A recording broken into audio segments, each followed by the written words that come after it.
जो है जल बस्ती पढ़ चुके थे। बस्ती कर्म प्रकरण, हठ योग में बस्ती कर्म प्रकरण में जल बस्ती देख चुके थे। और क्योंकि बस्ती दो तरह का बताया गया था, एक जल बस्ती, दूसरा शुष्क बस्ती। तो जल बस्ती जान चुके थे, देख चुके थे। अब हम लोगों को शुष्क बस्ती देखना है। कह रहे हैं शुष्क या स्थल बस्ती को देखना है, शुष्क बस्ती। अब स्थल बस्ती में क्या है कि बस्तिम पश्चिमोत्तानेन चालयित्वा शनैरधः अश्विनी मुद्रया पायुमाकुंचेत प्रसारेत। ये 49वां श्लोक है जो प्रथमोपदेश का। कह रहे हैं कि स्थल बस्ती क्या है, जल बस्ती के बारे में जान चुके। स्थल बस्ती कह रहे हैं कि बस्तिम पश्चिमोत्तानेन चालयित्वा शनैरधः। कह रहे हैं कि शनै धीरे धीरे पश्चिमोत्तानेन, पश्चिमोत्तानेन का अर्थ हो गया पश्चिमोत्तन आसन से अथवा द्वारा। पश्चिमोत्तम आसन के द्वारा या पश्चिमोत्तन आसन या पश्चिमोत्तान आसन के द्वारा। पश्चिमोत्तान आसन जो है, मुझे लगता है कि आप जानते होंगे, या नहीं जानते हैं तो थोड़ा सा हम संकेत कर देते हैं। पश्चिमोत्तान आसन जो है, जिसमें जमीन पर जो साधक है वो जमीन पर बैठता है और अपना दोनों पैर आगे मिलाता है। इस तरह से दोनों पैर आगे फैला लेगा और मिलाएगा, और इसके बाद अपने दोनों हाथों से अंगुष्ठ को पकड़ेगा, आगे झुक करके दोनों हाथों से अंगुष्ठ को, पैर के अंगुष्ठ को छुएगा, स्पर्श करेगा। वही जो है पश्चिमोत्तान आसन है। कारण कि बस्तिम पश्चिमोत्तानेन चालयित्वा शनैरधः।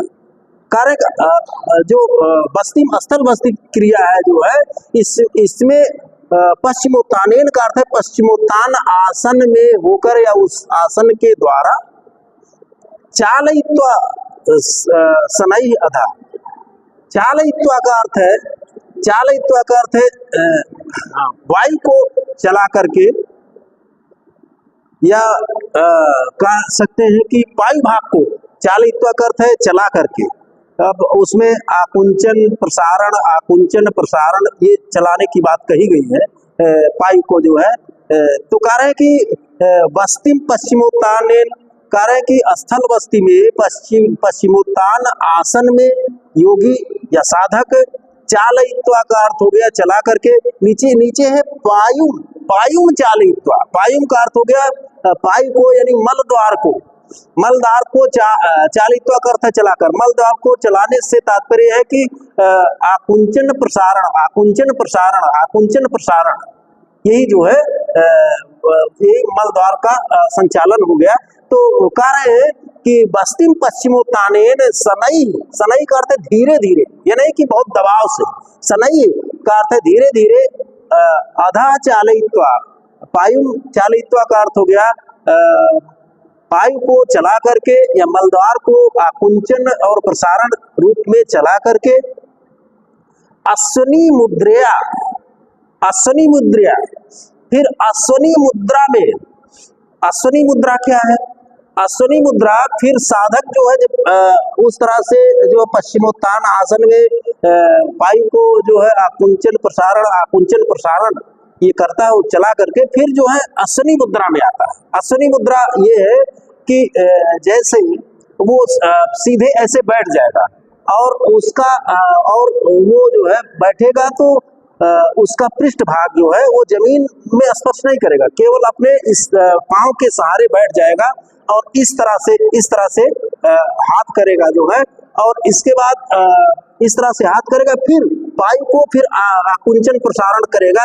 अश्व का अर्थ होता घोड़ा, अश्विनी मुद्रा का अर्थ हो गया जैसे घोड़े जो है मल त्याग के बाद मल द्वार को आकुंचन प्रसारण करते हैं, उस तरह से जो है अश्विनी मुद्रा में होकर के।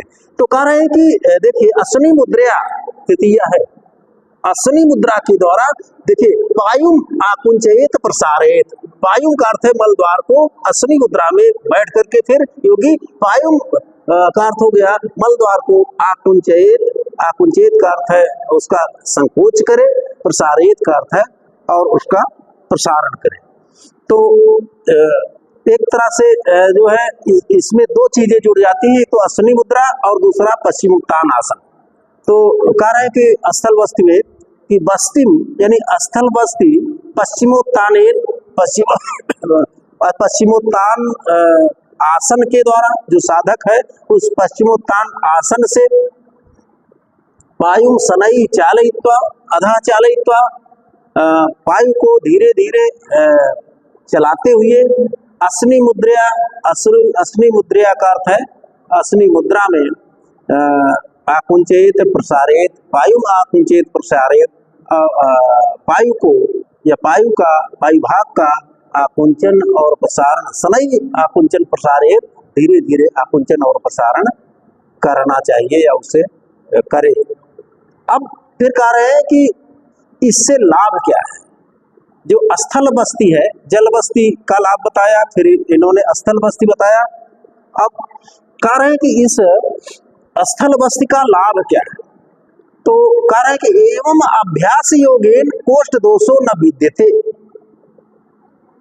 एवं अभ्यास योगेन कोष्ठ दोषो न विद्यते, विवर्धयेत् जठराग्निम आमवातम विनाशेत्।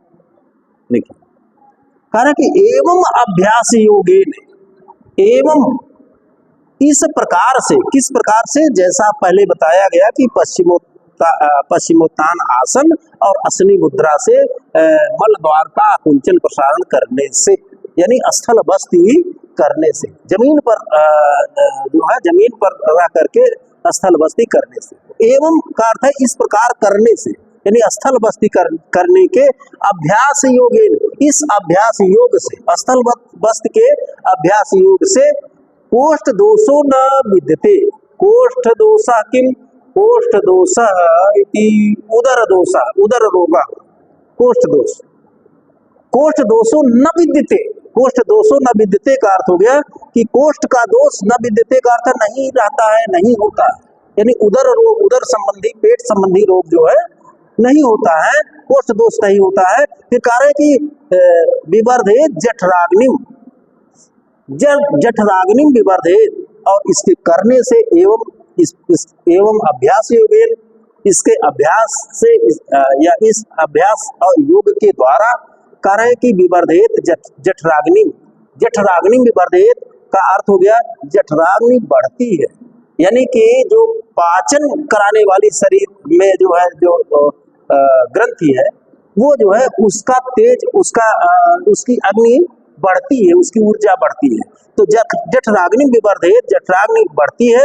फिर कह रहे हैं कि आम वातम विनाशेत, आम वातम विनाशेत, और आम वात का विनाश होता है। आम वात एक ऐसा शब्द है कि जानने की इच्छा होगी आम वात क्या है।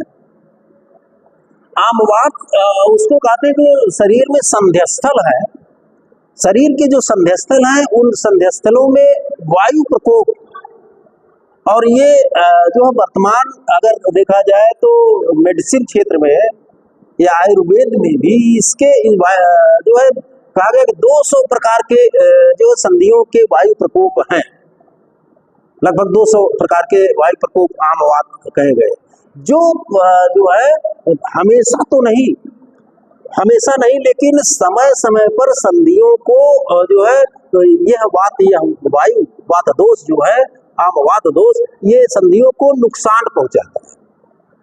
तो जिससे गठिया रोग हो जाना, तमाम तरह के जो है अलग अलग वो है। और ये एक बात और ध्यान देने योग्य है कि आम वात जातक के अनुसार कहीं प्रभावी होता है, कहीं प्रभावी नहीं होता है, यानी कि उस व्यक्ति के शरीर की बनावट के अनुसार वो आम वात कहीं प्रभावित, तो किसी की गठिया रोग होगा, किसी की नहीं होगा, हो सकता है कि वात हो लेकिन ये कहीं प्रभावी हो जाएगा, कहीं नहीं होगा, तो वो जातक के अनुसार है। तो कह रहे हैं कि विवर्धेत जठराग्नि आम वातम विनाशेत, जठराग्नि बढ़ती है किससे, स्थल बस्ती, फिर कह रहे हैं कि विनाशेत आमवातम, आमवातम विनाशेत का अर्थ हो गया, और आमवात विनाशेत का अर्थ है उसका नाश होता है, यानी जो वात रोग है आमवात आदि जो है इसका नाशेत का अर्थ है इसका विनाश होता है, ये नष्ट होता है। फिर आगे कह रहे हैं कि नेति कर्म, अगला जो है वो नेति कर्म, नेति कर्म क्या है उसके विषय में बता रहे हैं।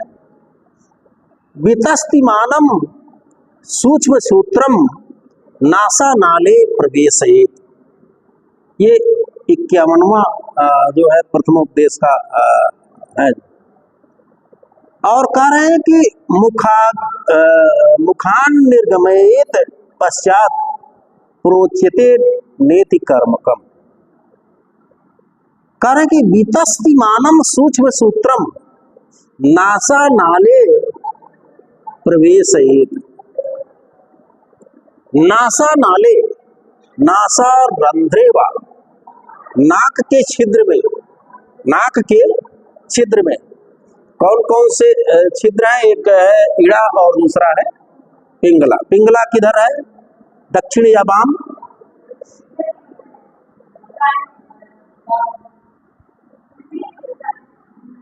दक्षिण पिंगला है और वाम जो है क्या है, ईड़ा है। दक्षिण जो ये गर्म है, सूर्य है इसमें तेज है, और वाम चंद्र है ये शीतल है, ठीक है।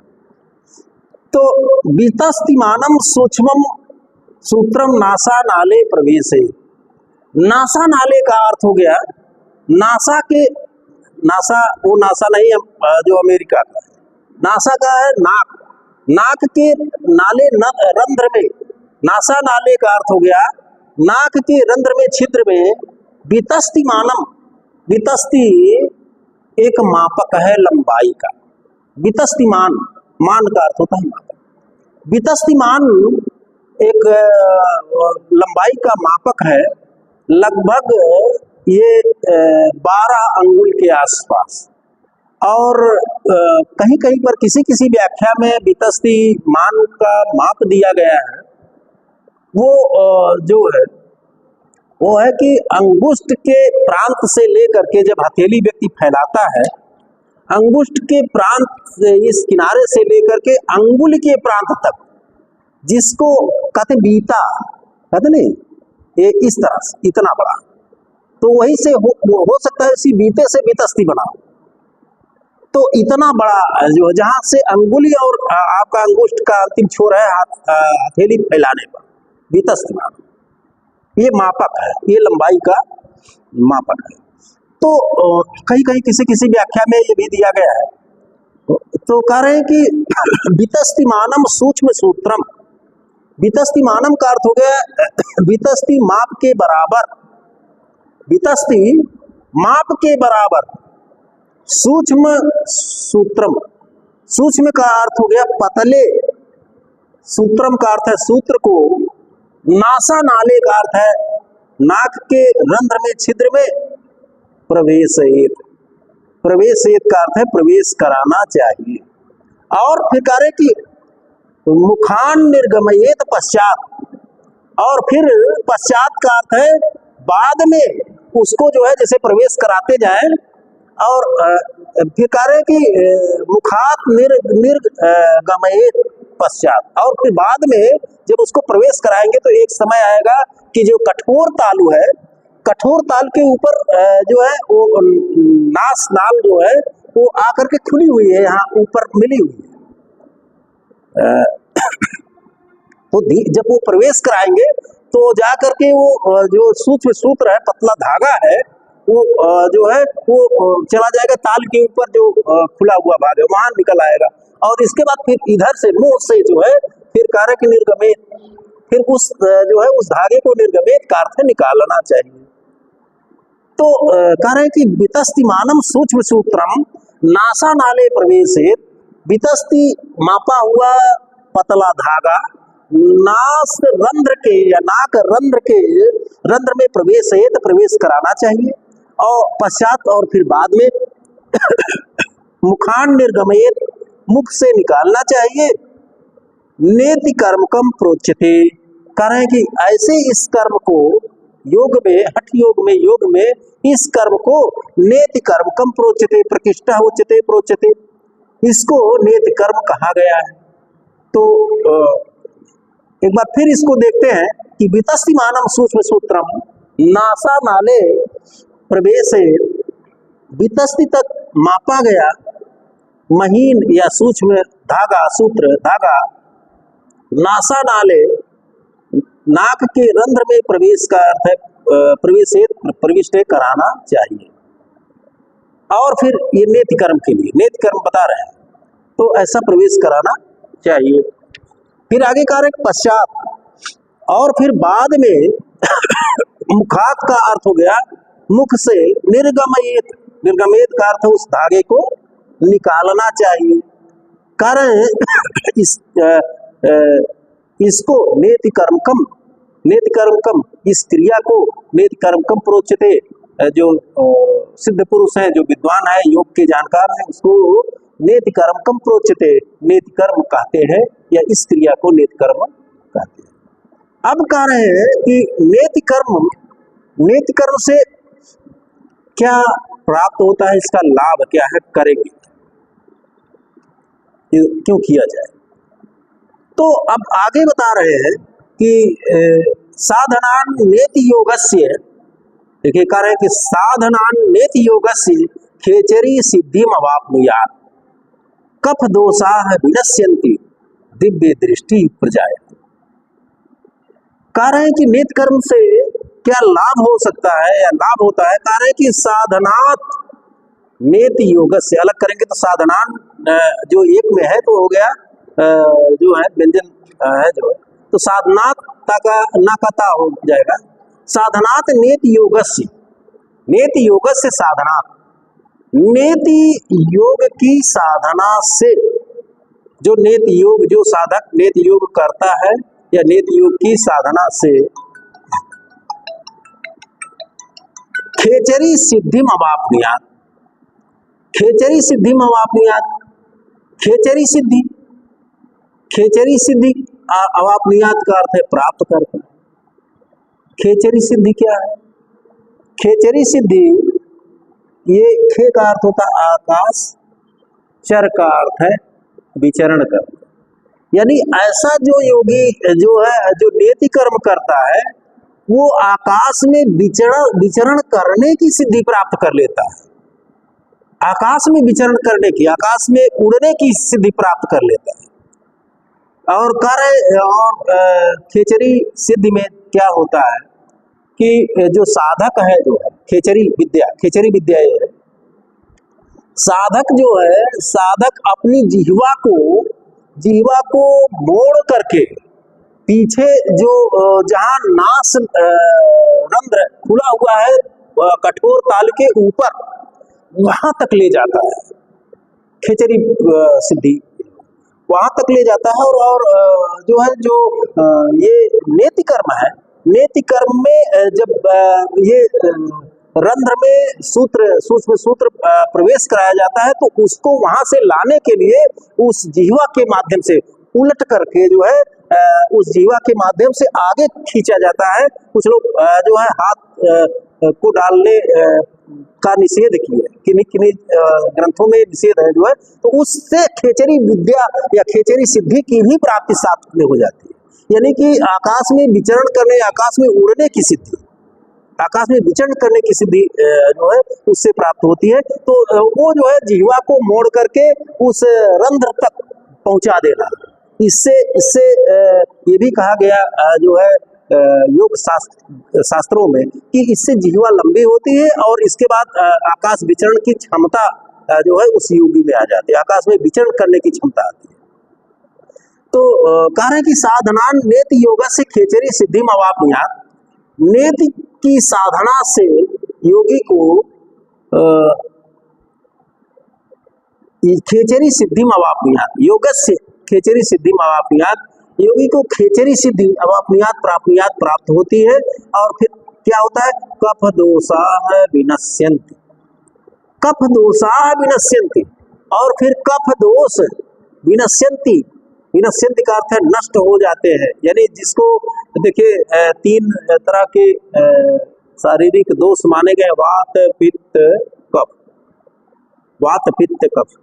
तो इससे जो है इस नेति कर्म से कार्य की कफ दोषा विनश्यन्ति, कफ दोष विनश्यन्ति का अर्थ है नष्ट होते हैं।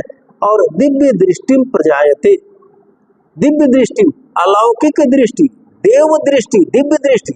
क्योंकि जब व्यक्ति खेचरी सिद्धि को प्राप्त कर लेता है, आकाश में उड़ने की क्षमता प्राप्त कर लेता है, तो सर्वत्रता का स्वरूप उसमें आ जाता है। हर जगह देखने वाला, हर स्थान को समझने वाला। तो अलौकिक दृष्टि, नेत्र जो है सामान्य दृष्टि उसमें है, नेत्र में सामान्य दृष्टि है कि सामने जो है उसको देख रहा है। लेकिन खेचरी सिद्धि से कह रहे हैं कि ऐसे नेति कर्म के द्वारा खेचरी सिद्धि जब प्राप्त हो जाती है, कहने के दिव्य दृष्टि प्रजायते, तो ऐसे जो है दिव्य दृष्टि प्रजायते, प्रजायते जा का अर्थ होता है उत्पन्न होना, उस साधक में दिव्य दृष्टि उत्पन्न हो जाती है, वह दिव्य दृष्टि वाला हो जाता है। अब आगे कह रहे हैं कि लौलिकी कर्म, लौलिकी कर्म जो पहले चर्चा हुई थी कि लौलिकी कर्म के विषय में कह रहे हैं कि लौलिकी कर्म है क्या। अमंद वेगे वेगे तुंदम च भ्रामयेत उभपार्श्वयो सर्वरोगान निहंति देवा नल विवर्धनम। इसमें लौकिकी कर्म भी बता दिया गया और इसके बाद इस कर्म को करने का लाभ भी बता दिया गया। कहा गया कि अमंद वेगे तुंदम च का अर्थ है अमंद वेगे, मंद का अर्थ है, मंद का अर्थ होता है धीरे धीरे। आज जुड़ गया नकार अर्थ में नए तत्पुरुष समास हो गया जो, तो अमंद जो धीरे धीरे ना हो अर्थात तीव्र, तीव्र। वेगे का अर्थ है वेग से। तुंदम, तुंदम का अर्थ है यह तुंद, तोंद जानते हैं, पेट, तुंदिल होना जिसका पेट जो है बाहर निकला। तो कह रहे हैं कि तुंदम, तुंदम का अर्थ हो गया पेट को, यहाँ तोंद ना कह करके पेट आप कहेंगे। तो अमंद वेगे तुंदम, तुंदम का अर्थ है पेट को, अमंद वेगे का अर्थ है तीव्र वेग से। तो तीव्र वेग से पेट को पार्श्वयो है, पार्श्वयो का अर्थ है दोनों ओर, यानी वाम और दक्षिण। जो तुंद है या पेट है उसको तेजी से, धीरे धीरे नहीं तेजी से, पार्श्वयो का अर्थ है दोनों ओर, भ्रामयेत, भ्रामयेत का अर्थ है यानी दोनों पार्श्वों में, भ्रामयेत का अर्थ है घुमाएं।